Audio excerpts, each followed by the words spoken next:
Power without limits destabilizes society. It does not collapse immediately. It erodes, quietly, gradually, through imbalance that hardens into structure. The Torah understands this long before Sinai, long before commandments are engraved in stone, long before ritual, priesthood, and tabernacle. Before Sinai, there was structure, and that structure was not abstract spirituality. It was land. It was multiplication. It was boundaries. It was inheritance. The covenant was financial before it was ceremonial. This is not a reduction of faith to economics. It is an observation about sequence. The Hebrew Bible does not begin with liturgy. It begins with territory and descendants.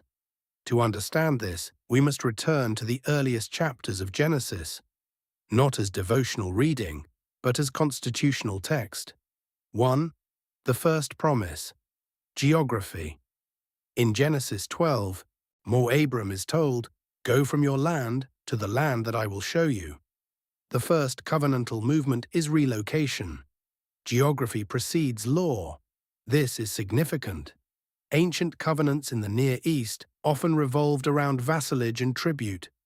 Territory was central. Land defined power, continuity, and survival. Abram is not promised a spiritual experience alone. He is promised a defined space. Land is not metaphor, it is asset. Later, in Genesis 15, the boundaries of this land are specified with striking precision. From the river of Egypt to the Euphrates, the language resembles legal grant, not mystical allegory. Before ritual commandment, there is allocation. 2. Multiplication as economic projection. The second promise is offspring. I will make you into a great nation. This is often read as purely demographic or symbolic. But in an agrarian tribal society, multiplication is economic projection. All more descendants mean expanded labor capacity, defense capability, and land stewardship. It implies scale. Scale, however, without structure destabilizes. Large tribes without defined inheritance systems fracture internally. Genesis anticipates this tension through narrative. When Abram's herds increase, strife emerges between his shepherds and those of Lot. The land cannot sustain both concentrations without conflict. Abram proposes separation. Notice the logic. Growth has occurred, but without spatial organization, growth generates instability. Identity requires boundary. 3. Covenant before commandment. In Genesis 15, a covenant ceremony unfolds. Animals are divided. A symbolic passage between pieces occurs. The text emphasizes permanence. Yet no commandments are given. There is no Sinai yet. No 10 words, no tabernacle instructions.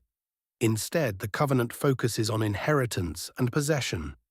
Know with certainty that your offspring will be strangers, but afterward they shall come out with great substance. Even exile is framed economically, departure with assets. The covenant anticipates wealth transfer as part of identity formation. Before Sinai, there was structure. 4. Circumcision as boundary marker.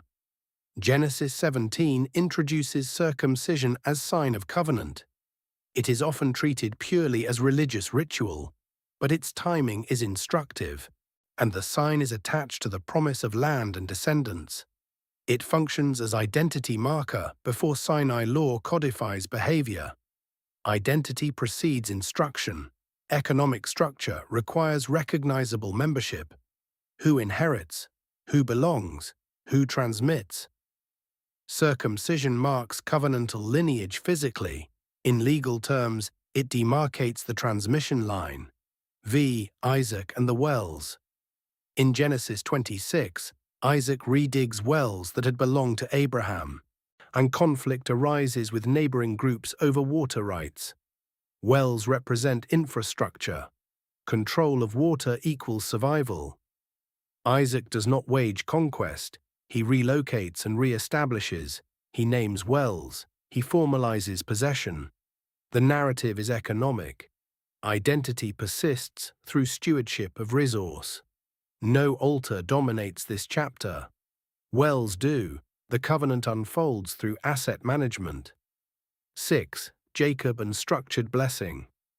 Jacob's life is complex, but when he blesses his sons in Genesis 49, the text resembles distribution of tribal function. Judah receives leadership. Joseph receives double portion through Ephraim and Manasseh. The firstborn Reuben loses status due to instability. The narrative suggests a principle. Inheritance flows through discipline, not chronology alone. Structure adjusts to character.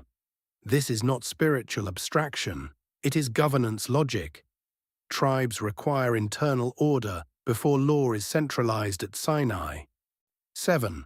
Identity before income. The psychological insight embedded here is subtle. Income without identity destabilizes. Identity without income stagnates. The covenant establishes belonging first. Descendants are named before wealth is accumulated. Abraham builds altars, yes, but he also negotiates burial land formally in Genesis 23. He insists on legal purchase before witnesses. Why purchase land promised by covenant? Because identity requires documented structure. Promise does not negate process. The Torah demonstrates that belonging must precede acquisition. Otherwise, wealth floats unattached to lineage. 8. The risk of unbounded multiplication. Multiplication without boundaries invites conflict.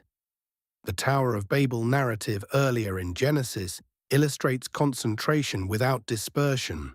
Unified power seeks centralization. The result is confusion. The covenant with Abraham moves differently. It disperses through tribes, territories, are defined inheritances. Power is distributed, not accumulated centrally at first. Later, monarchy introduces centralization, and tension follows. The covenant's early architecture resists concentration. 9. Misreading spiritual primacy. Many assume that Sinai is the beginning of covenant, but Sinai builds upon an existing foundation. The Ten Commandments regulate behavior among a people already defined by land and lineage. In the Mishkan, the tabernacle, is constructed by a nation already economically organized through tribal contributions. Without prior structure, Sinai law would float without social base. The covenant's financial dimension is not secondary, it is foundational. X. The economic subtext of Exodus. When the Israelites leave Egypt, they depart with silver and gold articles from Egyptians. This transfer is not incidental. The text emphasizes great wealth. Exodus frames liberation as both spiritual and material. A people entering covenant cannot do so economically destitute. Resources are necessary for nation building. The tabernacle is funded by voluntary contributions from accumulated goods.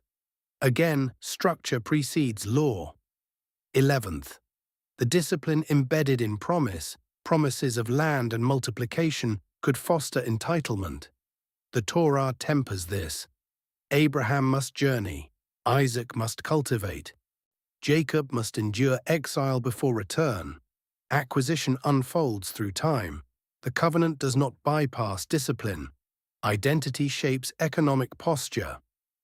12th. Power within boundary land promises are specific, bounded.